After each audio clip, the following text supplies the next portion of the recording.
ఇప్పుడు జరుగుతున్నది మొత్తం బిల్డింగ్ గురించి ఒక కాంప్లెక్స్ లాగా చేయాలనేటువంటిది. పెద్ద మనిషి ఎలా ఎక్కిన చూడండి. అది ఎక్కించు కదా బాబు, ఫేస్ ఎక్సర్సైజ్. ఓహో, మీకు ఎన్నిసార్లు చెప్పాను కొత్త వాళ్ళు అలా చేయొద్దని, కంగారు పడతారు కదా. మా కాంప్లెక్స్ లాగా చేయాలనేటువంటిది ఇది. ఏంటి ఆ లుక్ ఏంటి? మొఖం చూడు, ఇద్దరం మొఖం.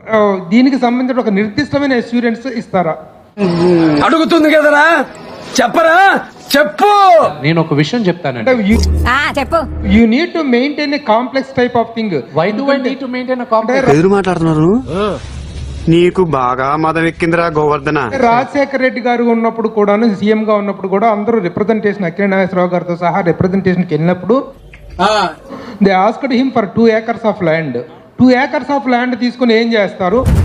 పొట్టోడికి దోలు తీరిపోయింది. ఆ స్థాయిలో కడతారా? మీ ప్రామిస్ ఏమిటి? అంత మాట మీరు బిల్డింగ్ కడతామని 2-3 స్థలాలు చూసామని మీరు చెప్పారు. ఊరుకోండి సార్, ఇలాంటి విషయాల్లో జోకులేకండి. చెప్పినప్పుడు మీది ఏ స్థాయిలో ఉండబోతుంది? వాళ్ళ స్థాయితో కంపీట్ అవుతుందా మీరు కట్టబోయే బిల్డింగ్? నవ్వు ఆపుకుంటున్నావు కదరా. అప్పుడు రాజశేఖర రెడ్డి గారి దగ్గరికి వెళ్ళినప్పుడు నాన్నగారు మా ప్రెసిడెంట్ గానే ఉన్నారు. ఆయనే అప్పుడు ఇండస్ట్రీని అంతా తీసుకెళ్ళింది. అప్పుడు ఏమైంది? మళ్ళీ మొదలెట్టారా? ప్రశాంతంగా ఉండనవర్రా, బతకనేరా మమ్మల్ని అడిగినప్పుడు ఒక సీనియర్ యాక్టర్ ని పక్కన చూపించి, ఈయన దగ్గర 100 ఎకరాలు ఉన్నాయి కదా, మాదాపూర్, కొండాపూర్ అన్ని ఏరియాలోను, ఆయన దగ్గర ఆయన ఇవ్వచ్చు కదా ఫ్రీగా ఒక 2 ఎకరాలు. ఎందుకు గవర్నమెంట్ అడుగుతారా అన్నారు.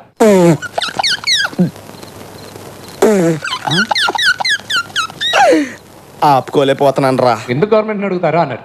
That's correct. 1000 గజాలు అడిగారు, 2 ఎకరాలు అడగరు, 1000 గజాలు అడిగారు. ఇప్పుడు చెప్పేది ఇప్పుడు 1000 గజాలు నిజంగా కావాలి, 1000 గజాలు ఆ రోజున అడిగారు అనుకుంటే 1000 గజాలు ప్రొవైడ్ చేసుకోలేని పరిస్థితుల్లో మూవీ ఆర్టిస్ట్ అసోసియేషన్ ఉందా? మీ కష్టం పగవాడికి కూడా రాకూడదు గురుగారు. మరేరా 1000 గజాల స్థలం కోసం ఎందుకు మూవీ ఆర్టిస్ట్ అసోసియేషన్ ఇంతగా ప్రయత్నిస్తుందా, ప్రాధాయపడుతుందా, దేవరిస్తుందా అనేటువంటి ఒక సందేహం ఉంది. అంటే అది వీడి మొహంలో రియాక్షన్ ఏం దొరకట్లేదేంటి? బిల్డింగ్ అనేది కడతాం, అది నా టర్మ్లో ఫినిష్ అవుతుందా తెలియదు, కానీ నా టర్మ్లో స్టార్ట్ అవుతుంది. అది నువ్వు మారవరా. అది 100% నా సొంత డబ్బుతో నీకు కంప్లీట్ చేస్తాను. మీరేంటో మీ విధానాలు ఏంటో ఇప్పటికి నాకు అర్థం అవరో బాబు.